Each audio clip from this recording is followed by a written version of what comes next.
All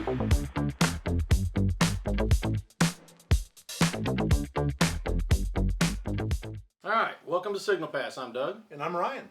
And today we're going to cover the difference between a monitor-based speaker and a home stand mount. Yeah, so we're talking about the difference between what you're going to have in a studio, right, for mixing, versus what you're going to have in your home for enjoyable listening. Yeah, in the last few years, I've noticed a big trend toward home production. You know, a lot of guys at home using DAWs, digital workstations. Yeah.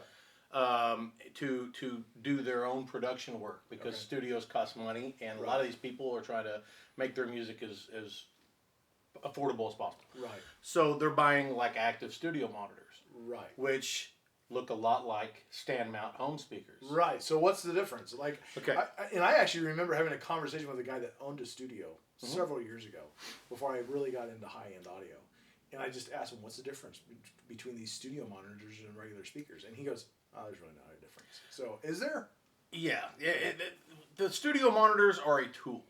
Okay. First and foremost, they are a tool. They're a tool to give you the realities of what your mix sounds like, so you can make adjustments as a studio person to make it sound the way you want it to sound for your production. All right. They're a tool. They're meant for extreme neutrality, for one. They don't care about musicality. They don't care about you sitting back and enjoying the music. They care about giving you exact what your mix is. Okay. Secondly, they are designed to work at a 3 to 4 foot radius from your, from their stand position. Like a desk, a production. Think about a production where you have like a mixer in front of you, and then the computer and all that stuff, and your monitors are right there. Okay. Yeah. Home speakers, they're not designed for that. They're designed for a 6 to 10 foot radius of listening field. Okay. To where they sum, the drivers sum, which on a small speaker, driver summing is not really the problem. Right. It's where they design to image right and soundstage right and do all the things that speakers do, stereo speakers. So in that regard, a lot of people confuse the two.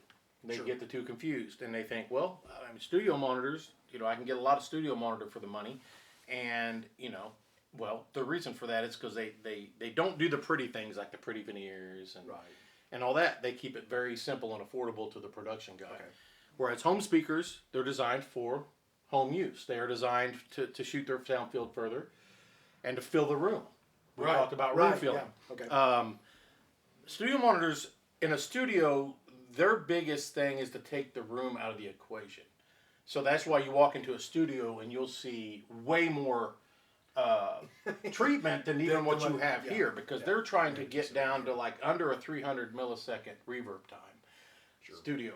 In a home, yes, perfect scenario, you want that 300 millisecond reverb time, but most rooms aren't going to give you that unless you really go hard into it.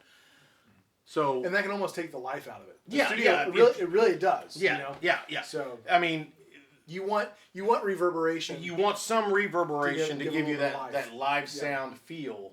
Yeah. Which allows you to kind of transport into another room. Yeah, exactly. It brings the room to you. And so home speak. And the other aspect is the tuning. Like I said, studio monitors are tuned to be accurate, neutral, and to feed you the facts. Which sounds like a good thing for a home audio speaker, right? It would. Okay. But, and I'm not saying home speakers aren't meant for neutrality. They are designed to neutrality. They start there, but they will usually introduce maybe a little mid-bass bump, and I'm not talking about a huge amounts. Most people think, it takes 3 decibels to be able to hear it. No. You can hear a tuned listener can hear a quarter or a half decibel step. Okay. In like mid-bass bump, maybe a little brilliance in the treble. Home speaker builders do it because they want you to enjoy the speaker.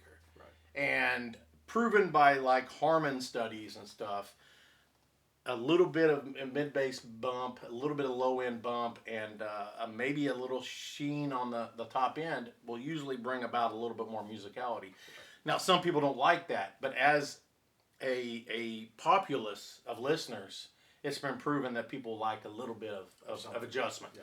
So the speaker manufacturers go for musicality and listenability because they want you to listen to their speakers for hours. Yeah. They're not tools, they're enjoyment pieces. Yeah. So that's the difference. So something like this, this is the Dolly Oberon, and it is often marketed as a desktop speaker. something they can sit on your desktop and enjoy with an external amplifier. And it can be listened to at close range. And that's cool. Probably sounds a little bit better because of the distance. The driver spacing. The driver spacing is real close. And so that works really well. Yeah. But, you know, you've got somebody that wants to do music mixing. You've got somebody that also wants to do music listening. You're going to have to gauge. Exactly. Which one is the priority for you? Right. If music mixing is the priority for you, and it's like, we're talking 60-40 or higher, you're probably not going to want to go with a residential. Right. If you want, you're going to want to go with the monitor. But if you're like, you know what, I'm a casual mixer. I want something that's going to still fill the room. I want something that I'm going to enjoy just listening to. Then this is probably well, this guy could work really well on a computer audio setup. Right.